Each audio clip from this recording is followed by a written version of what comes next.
It is a disaster in parts of Southern California. It really looked like an apocalypse.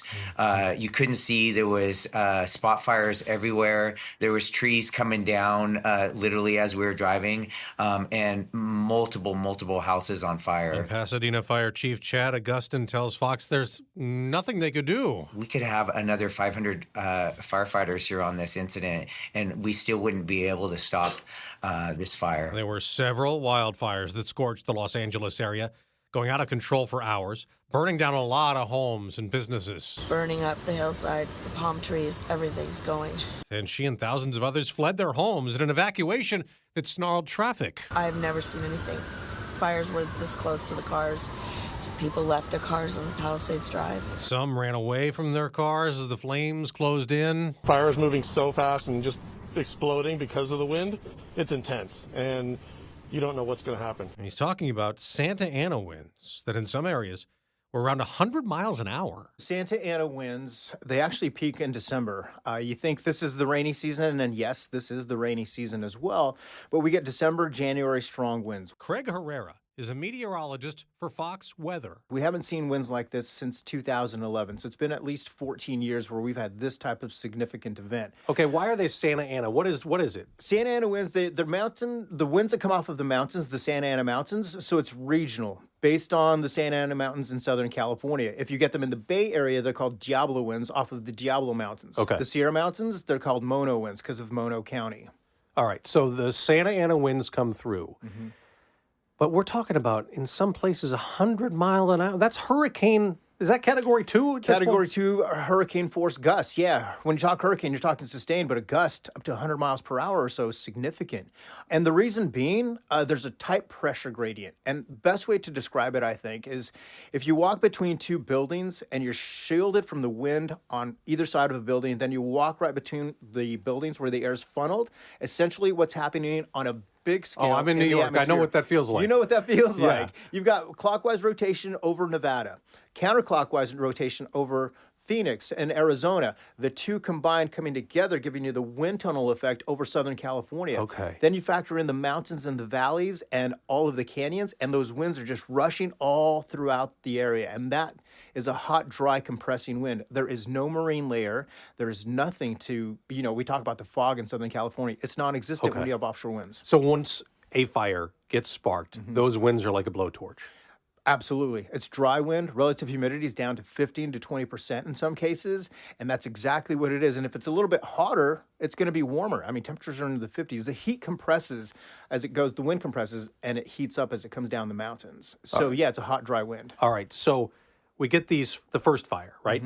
And the wind, does it just carry the flames, embers, ash? Is that what and it just keeps spreading and continuing to do that all over? Yeah, and here's the thing. The prevailing winds are coming in out of the northeast, right? But when you've got canyons, the winds will funnel through the canyons. You got erratic winds. However, these winds also, as they build and the fire builds, they create their own wind. Think about rising air. The air rises, it leaves an empty space below, so wind fills in from all directions to fill in the vacuum that's left behind. So it creates its own weather system. Absolutely. And if they get big enough, they can actually create their own clouds, lightning, pyrocumulus. It's not that type of storm. Wild. But these wildfires can do that. And I'll tell you what, when you're watching these in these areas, a flame, if you have no winds, you may have a flame that say it's, 10 feet high. But with winds, those flames lay flat, and that extends maybe 30 feet out, right? Because now you're making those winds nice and flat and horizontal, so they're going even farther. Embers from the fire, from the homes that are burning up, get carried by those winds and taken downwind somewhere. So the firefighting effort's always tough because you don't know where those embers are going to fly, and you can't attack from the air if the winds are too strong. They can't get up in the air. That has been a big problem. Certainly they couldn't get the air power, and there were problems also with some of the water and accessing some of the hydrants. And so firefighters had no chance. It's tough, and when you're walking or you're working all of the fire hydrants, think of the pressure. It's basic physics. If everything's open, you're going to lose some of the pressure, obviously, right? And when you think about it, they need help. Firefighters are coming in from all over the state to try to help out, and that's what they do out there. They figure out, okay, who needs the help? Firefighters from all locations will go in to help out as much as they can. All right, let's go through how this and where this is going. You've lived out in Southern California for many years. The Pacific Coast Highway, it just seemed like it was just spreading up and up and up. And these are pretty expensive homes we're talking about.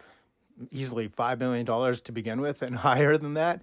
You think of the perfect ocean view and the property values. And a lot of these homes are on top of each other. It's a very hilly area once you get off of the Pacific Coast Highway. It's a beautiful stretch. If you've ever been on it or if you've seen it, it's gorgeous, right? But the hills, you've got maybe a couple of miles before you start to go up into the hills. And so you don't have anywhere to go when these fires start to erupt. And PCH is 1 or 2 ways out of there. That's always a big concern for them as well. But with the homes that compact, it's tough to save them. And if you can't attack from the air, how do you get to them if you're coming from the Pacific Ocean? You can't attack from the Pacific Ocean. You have to do it from the ground. And think of the firefighters with all the gear on their backs, trying to climb that terrain and not knowing where the winds are going to be blowing. Yeah, and a lot of times there's a lot of vegetation that's dry. I know it's supposed to be the rainy season, but have they had a lot of rain? They haven't had a lot of rain. In fact, LA is down for their season. But here's another interesting fact. You think about the atmospheric rivers that have come through for the past several years. Right. A which lot is of rain, yeah. A ton of rain.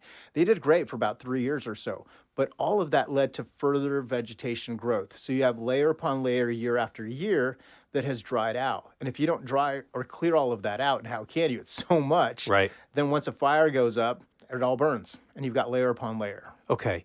How long do these Santa Ana winds blow? They could blow, well, in this case, we're going to see them, they start to relax a little bit, but it's not until that pressure gradient we were just talking about starts to relax. And when that happens, the storm system that's over Arizona starts to kick in and move to Texas. And we're watching that go through the end of the week. That's going to be the snowstorm, believe it or not. It's all connected. That's going to be part of the snowstorm that we're dealing with over the southern states and the southeast that eventually will make it to the northeast. So until that area of low pressure starts to move out completely, we're going to be dealing with some strong winds. All right, so didn't even realize that this is all part of something much bigger. Bigger picture, and it's a coast-to-coast storm, if you will, when you think about it. That storm is bringing snow and will bring snow to portions of Dallas, Fort Worth, places that haven't seen it in quite some time, and then eventually to the mid-Atlantic. So with this system going through, what is the risk that we'll have on a week or two? More Santa Ana winds and something like this again? Yeah. I mean, it's there. This is the time of year that happens. Anytime. The atmosphere is fluid, right? So you're always having storms dropping in from the north. And as long as that storm track takes those storms far south, there's a good chance we could have Santa Ana winds again. California no longer has a fire season. And when I lived and worked out there, it was a big part of the conversation. It is year-round now. Basically, it used to be October, November, December, but now it's pretty much year-round. And as long as you have a storm that drops in from the north, sets up over Arizona, you've got a good chance of having those Santa Ana winds. We've had a lot of fires and devastation. I remember Paradise, more than Northern California, burned to the ground, right, a couple of years ago. What do you think is more in jeopardy in California as we move forward, the south or the north? That's a tough question. I think that when you take a look at the amount of vegetation that has grown in Northern California with the amount of atmospheric rivers, it's going to be tough. It kind of depends season to season. A scary thing that I worry about, spent 20 years in California from north to south and central, you get these wildfires, then you do get the rainy season, and all of that is a burn scar area. Then you deal with mud flows, debris flows. So you have all this charred land, which is going to be the case here in Southern California. Right.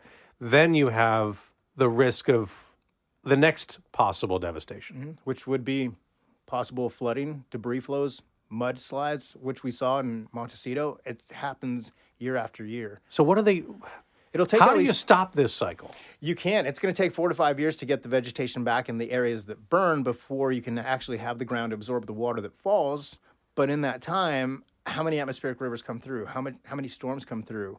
And it's tough with things changing so much. You know, it's a hard call, season to season. Every season is going to be completely different. I think the main key that you really have to watch, though, is when we have these offshore winds, no matter whether you're Northern California, Southern, Central, is watching to make sure that no sparks start a fire. Because the big windstorm that we had back in 2011, there were no wildfires. People were very cautious. Nothing burned up. It just takes one flame. Isn't that what happened in Maui? Exactly, yeah. And exactly, and we had a pressure gradient in Maui as well from a hurricane that's down to the south falling apart, high pressure to the north. The pressure gradient between the two is basically what happened in Hawaii. And you think about Lahaina, that side of the island, it doesn't get all of the strong moisture from because of the storm track. The storm track is hitting the other side of the mountain and the islands, and those are the lush parts of the island. The other side that doesn't get it because of the rain shadow effect, because it's all wrung out on one side of the island, is dry. So that's the chain that what you deal with across Hawaii. Part of the island is super lush, the other part is just completely arid and dry. So people who live in California now, seeing this over and over again in the last several years, what do they have to do? You know, I think lessons learned, you have to be ready to evacuate. In an instant? In an instant. And I've covered these fires before where I've been with the sheriff's department and you're knocking on doors and you're telling people you have to go now. You have to have a plan. If you're at work and a fire erupts, who's going to pick up your kids if you're not allowed back into the neighborhood? Who's going to pick up your pets if you can't go back? You have to have all of your documentation in some sort of fire safeguard that you can pick up and take with you. A to-go bag, your to-go photos, bag. your personal, Absolutely. everything you need, you must have. You have to have it. It's part of a way of life out there. And if you have to evacuate, I always tell people if you don't have the bag, grab the laundry basket. Hopefully you've got that full of clothes. You can take that with you. At least you have something to get you through until you can get back to see if your home is still there. What a nightmare for all these people. It's terrifying, and it's such a beautiful state, and there's so much that goes on, and I worry. It's just something that it's a part of living out there, just like earthquakes. Wildfires and floods are now part of living out there. Craig Hererra, meteorologist on Fox Weather. You can watch him Monday through Friday with his co-host Britta Merwin, 5 a.m. to 8 a.m. Eastern Time. Craig, thanks so much for being with us. Thank you. Appreciate it. Thank you.